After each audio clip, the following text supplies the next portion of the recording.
আমাদের দেশের বিভাগীয় শহরে অনেক মসজিদ আছেন, যেই মসজিদে হয়তো অনেক অনেক টাকা মসজিদের ফান্ডে মজুদ আছেন, আবার খরচও করেন বিভিন্ন উন্নয়নমূলক কাজেও।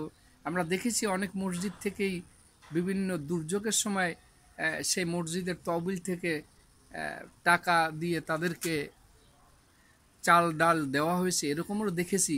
কিন্তু আমার প্রশ্ন, এই যে যেসব মসজিদে মোটামুটি অনেক লং অ্যামাউন্টের টাকা মজুদ আছে, ধরেন এই অবস্থায় যদি কেয়ামত হয়ে যায় আর এই টাকা যদি কারোর কাজে না আসে, তাহলে এই টাকা মজুদ করার অর্থই কি? আর যারাই এই মজুদ করে রাখতেছেন তাদের জন্য আল্লাহ সুবহানাহু ওয়া তাআলা কি উপহার হিসেবে তাদেরকে দেবেন? আপনাদের কাছে প্রশ্ন। তাই আমি নিজ থেকে এই বিষয়ে একটা চিন্তা ভাবনা করে দেখলাম যে সম্পদ থাকতে যদি মানুষের কল্যাণের কাজে না আসে, মানুষের কাজে না আসে, সেই সম্পদ থাকার তো কোনো মানে নেই।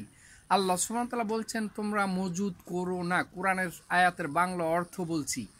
যাই হোক, আমাদের প্রত্যন্ত অঞ্চলে অনেক অনেক মসজিদ আছেন যেখানে আপনার বেড়াও নাই মসজিদে, এমন অবস্থায় আছেন মুসল্লিরা নামাজ পড়তে পারেন না, চাইলে সেখানেও তো কিছু দান করতে পারেন আপনারা এই মসজিদ ফান্ডের টাকা।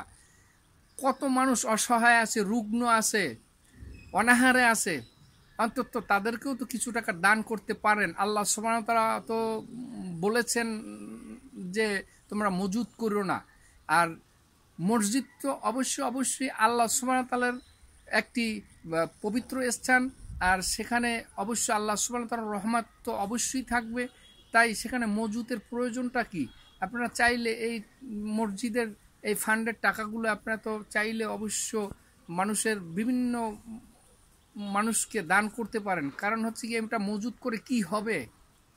আপনার প্রশ্ন আছে, আপনাদের মসজিদ কমিটিতে যারা আছেন তাদের বিভিন্ন প্রশ্ন আছে, আমি জানি আপনাদের প্রশ্ন থাকবেই যে মসজিদ সংস্কারে অমুক সমুক তমুক এসি লাগাবো, অমুক লাগাবো, সমুক লাগাবো, এই ধরনের প্রশ্ন আপনারা করতে পারবেন, সেটা আমি জানি। তারপরও আমি বলবো যে ধরুন মনে করেন যে এইভাবে 10 কোটি টাকা, 2 কোটি টাকা বা 5 কোটি টাকা একটা মসজিদের ফান্ডে আছে, কিন্তু এই অবস্থা কিয়ামত হয়ে গেল, কিন্তু আপনি ছিলেন মসজিদের সভাপতি এবং আপনার তত্ত্বাবধানেই এই টাকাটা ব্যাংকে ছিল, তো আল্লাহ সুবহানাহু ওয়া তাআলা আপনার জন্য কি পুরস্কার রাখছে আপনি একবার ভেবে দেখুন।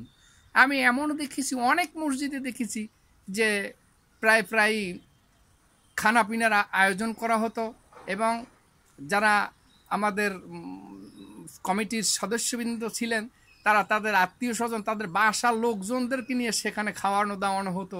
এমনও সময় আমি দেখেছি এবং সশরীরে উপভোগ করেছি। আলহামদুলিল্লাহ, আল্লাহ পাক দেখিয়েছেন।